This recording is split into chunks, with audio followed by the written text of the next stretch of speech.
독서에서 바오로 사도는 불화와 분열에 대해 경계하며 하나로 일치되어 있기를 바랍니다.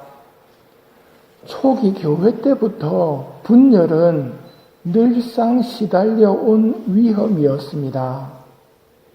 한 나라가 갈라서면 그 나라는 버텨내지 못한다. 한 집안이 갈라서면 그 집안은 버텨내지 못한다. 사탄도 자신을 거슬러 일어나 갈라서면 버텨내지 못하고 끝장이 난다. 마귀도 이것을 알기에 교회를 분열시키려 합니다. 가정을 분열시키고 사회를 분열시키려 합니다. 이 분열 작전에 대한 대항하는 방법을 바오로 사도께서 알려주십니다. 여러분이 받은 부르심에 합당하게 살아가십시오. 이것이 대항법입니다. 여러분이 부르심을 받았다는 것을 잊어버리면 이기지 못합니다. 여러분이 받은 부르심에 합당하게 살아가십시오. 하느님의 부르심을 받았다면 하느님을 잊지 말아야 합니다. 하느님은 언제나 일치를 원하십니다. 겸손과 온유를 다하고 인내심을 가지고 사랑으로 서로 참아주며 성령께서 평화의 끈으로 이루어주신 일치를 보존하도록 애쓰십시오. 하느님께서 여러분을 부르실 때 하나의 희망을 주신 것처럼 그리스도의 몸도 하나이고 성령도 한 분이십니다. 주님도 한 분이시고 믿음도 하나이며 세례도 하나이고 만물의 아버지이신 하느님도 한 분이십니다. 부르심에 합당하게 살아가십시오. 너희 아버지께서 자비하신 것처럼 너희도 자비로운 사람이 되어라. 이게 하느님의 부르심입니다. 분열은 대개 불만으로 시작됩니다. 그래서 인내심을 다해 서로 참아주라고 말씀하십니다. 근데 신부님 어제 예수님이 분열을 일으키러 왔다고 안 했습니까? 분열과 일치는 주위 상황을 둘러봐야 됩니다. 하느님 나라를 향해 가시는 예수님과는 일치해야 되고 예수님의 교회와도 일치해야 합니다. 그러나 세속과 마귀와 육신이 만든 악한 세상과 일치하면 안 됩니다. 예수님은 멸망으로 가는 사람들을 분열시켜서 구원하시려는 분입니다. 같은 맥락으로 세상은 참 악한데 그 악한 세상과 교회가 아무 갈등 없이 평화로이 지낸다면 교회가 짠맛을 제대로 간직하고 있는지 점검해 봐야 됩니다. 예수님께서 말씀하십니다. 너희는 땅과 하늘의 징조는 풀이할 줄 알면서 이 시대는 어찌하여 풀이할 줄 모르느냐? 왜 올바른 일을 스스로 판단하지 못하느냐? 시대의 징표를 읽을 줄 알아야 합니다. 곱비 신부님에게 성모님이 알려주신 징표를 봅시다. 내 원수가 교회를 얼마나 심하게 짓밟고 있는지 보아라. 오류가 받아들여지고 오류가 교육되게 함으로써 교회를 어둡게 하고 허다한 사람들로 하여금 죄를 정당화하며 죄 속에서 살도록 유인하는 이른바 도덕적 관용주의라는 것으로 교회에 상처를 입히려고 기를 쓴다. 또 교회 내부에 스며들어 많은 사제와 수도자들의 삶을 메마르게 하는 세속 정신으로 교회를 마비시키려 든다. 사제와 수도자들의 삶이 메말라가는 것은 세속 정신에 물들었을 때입니다. 세속정신이란 교회를 세속적인 방법으로 부흥시키겠다면서 세속적인 방법들을 사용하는 겁니다.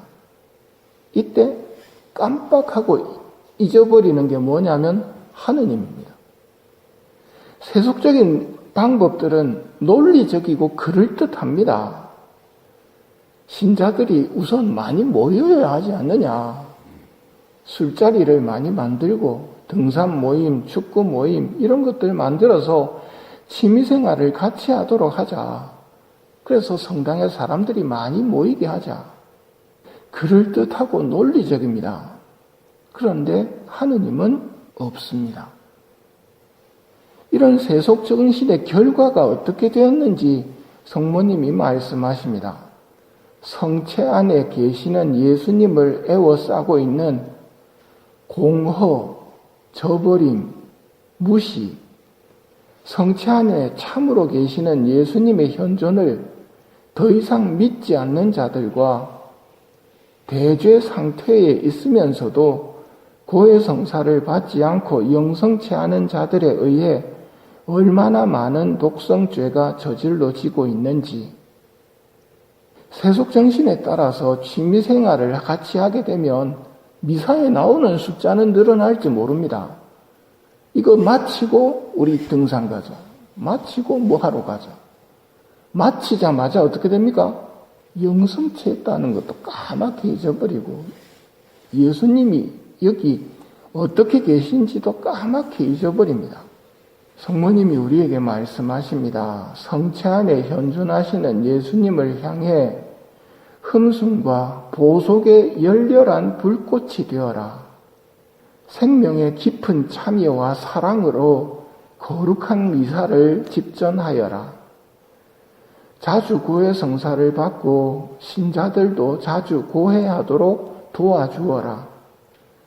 성체 조배 시간을 자주 가지고 은총과 신적 자비의 원천이신 예수 성심께 모든 영혼들을 데려오너라.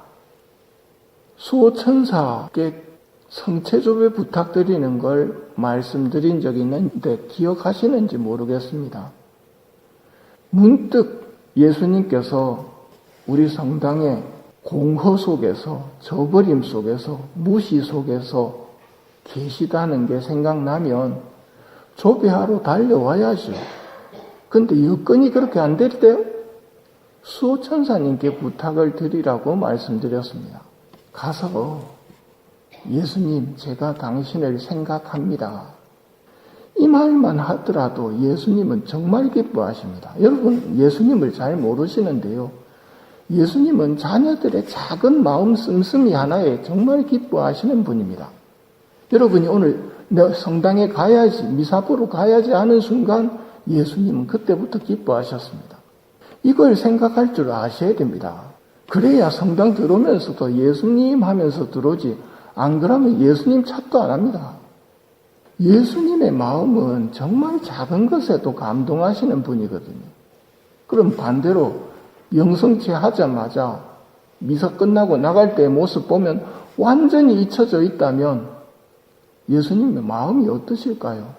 사람들이 성당에 와가지고 뭐 벅적벅적 하기는 하는데 2층까지는 안 올라옵니다. 그때 여러분들은 내가 혼자 올라가기는 뭐하다. 누구를 보내라고요? 수호천사님 올라가셔서 인사 좀 해주십시오. 지금 분위기가 저 혼자 올라가면 저 혼자 잘난 척하는 게 되는 것 같습니다. 하루에 몇 번 수호천사 보낼 수 있겠습니까? 그 말은 하루에 몇 번 성체 안에 예수님을 생각하느냐의 문제입니다. 수없이 보내십시오. 할 수만 있다면. 그런데 몇 번 보냈는지 되돌아보십시오. 예수님을 생각 안 하고 있는 겁니다. 그래서 예수님께서 공허 속에서, 저버림 속에서, 무관심 속에 있는 겁니다. 같은 맥락으로 예수님하고 수호천사를 보냈다는 사실만으로 감동한다는 것은 마음을 보신다는 거거든요. 길게 마음도 없이 기도문을 외우고 있는 것보다는 예수님하고 정신 차리고 한번 부르는 게 예수님을 기쁘게 해드리는 겁니다. 미사 때도 마찬가지입니다. 몸에 배인 대로 주님께서 여러분과 함께 또한 사제와 함께 하면서도 사실은 또한 사제와 함께 주님이 함께 하시기를 생각도 안 한다면 그런 기도들은 예수님을 참 섭섭하게 해드리는 겁니다. 너희는 땅과 하늘의 징조는 풀이할 줄 알면서 이 시대는 어찌하여 풀이할 줄 모르느냐. 내 신앙도 우리 신앙도 한번 풀이해 보십시오. 예수님의 마음도 한번 풀이해 보십시오. 그리고 여러분이 받은 부르심에 합당하게 살아가십시오. 이 은총을 청하며 미사를 봉헌합시다.